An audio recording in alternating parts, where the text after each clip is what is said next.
Just want to thank everybody for coming tonight. My name is Craig Borglum. I am a certified irrigation designer and an EPA WaterSense partner. And we're here tonight to talk about controllers and drought issues. As you know, Florida's in a prolonged drought and it's going to go on, so we're going to always be stuck with these water restrictions that we have. The water restrictions that we have, they're now statewide, are that you can only water twice a week, and you can only water between 4 p.m. and 10 a.m., which for most people should be more than enough time. For a lot of large commercial projects, they do have a problem with that water window.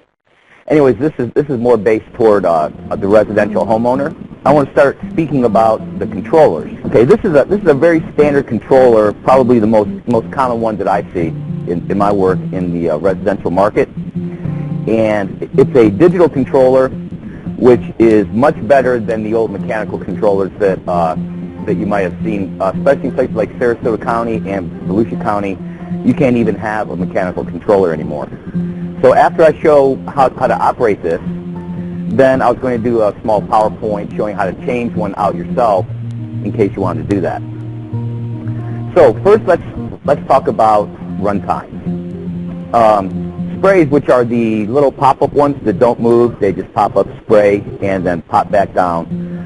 Those have to run for 1/3 of the time as what we call rotors. Rotors are the big ones that turn and spray a long distance. Quite often I will go and see where someone has all their sprinklers set to 30 minutes per zone, whereas they might have 2 spray zones and 2 rotor zones. So what's happening in this situation is the rotors aren't on long enough and the sprays might be on a little bit too long.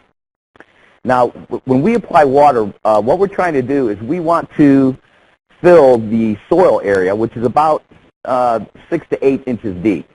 We're not trying to water that much deeper than that, because trees and other really large, deep-rooted shrubs, they get water without having to put in a lot of supplemental water from your sprinkler system.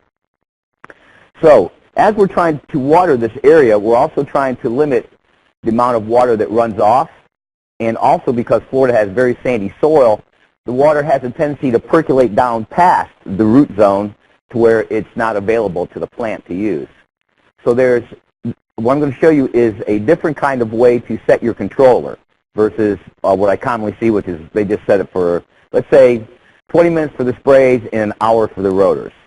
Which, if you have a reasonably efficient sprinkler system, that's probably a good ballpark figure to use, because you can't get a real to-the-minute idea of what any individual zone at your house would use without doing a water audit, which is a complicated, expensive thing. So we'll just assume that we want to run the spray zones for 20 minutes and the rotor zones for an hour.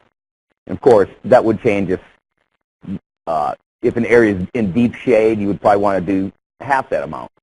We're talking about areas that are in full sun.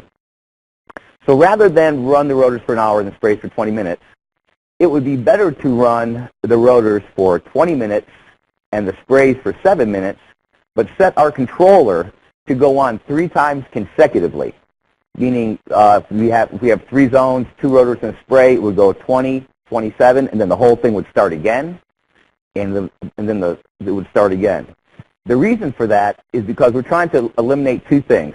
Runoff on the top of stacks for St. Augustine. If you try to apply that much water, run those rotors for an hour at a time, the water is eventually going to start to move laterally, because the percolation rate of the soil is not going to be pure beach sand. So eventually it's going to stop percolating, stop going down into the soil, and start to move laterally across the ground. And the other thing is that it's going to go down past the roots. Now, water's cohesive.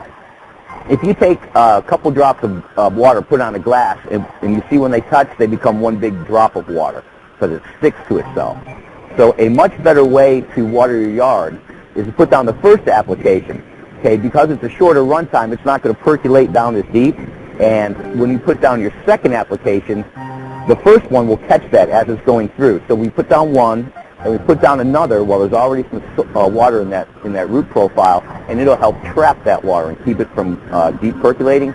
And then we put down some more. And so that way we have less water running down through the gutters, and we also have more water in our root profile, so we don't have to water as long because we're making better use of of what we have. Now, you don't always have to use that much water. The highest evapotranspiration rates for Central Florida are April, May, and June, and September, October. That's when it's still hot out, but the humidity is very low. So when we're in, say like now, we're lately we've been getting a lot of rain, you wouldn't need to run it quite that long, maybe only 80% of that amount of time. So how do you do that without completely going around and changing every zone time? Well, any decent digital controller will have a function here called a water budget or a water adjust. I think Hunter calls it a global adjust.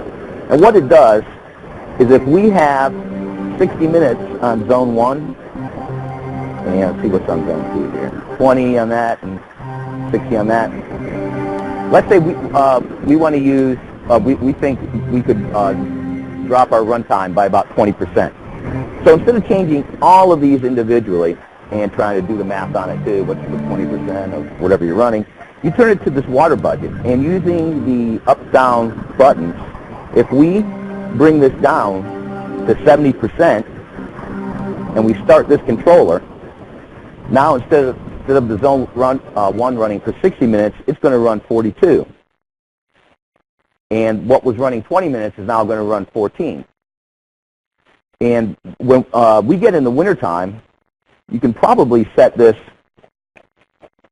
down to 30 or 40% of what's needed during the hottest, least humid parts of the year. Now, I'm going to show you how to, I'm going to bring this back up to 100. And I'm going to show you how to set these run times. Okay. That's at 60 minutes, so we don't want to do that. We're going to bring that down to 20.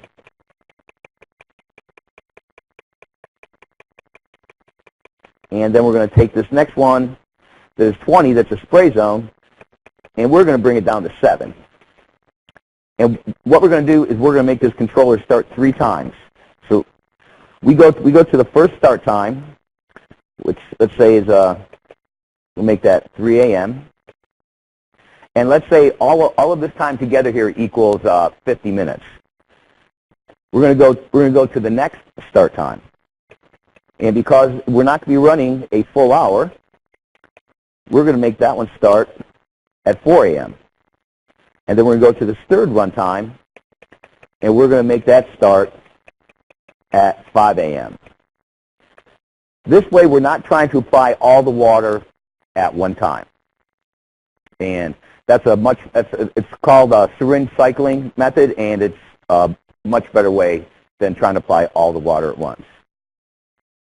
So let's say you have an old, Richtel mechanical controller with the little white pins, and, it's hard to tell exactly how long it's running, and you can't make it start multiple times.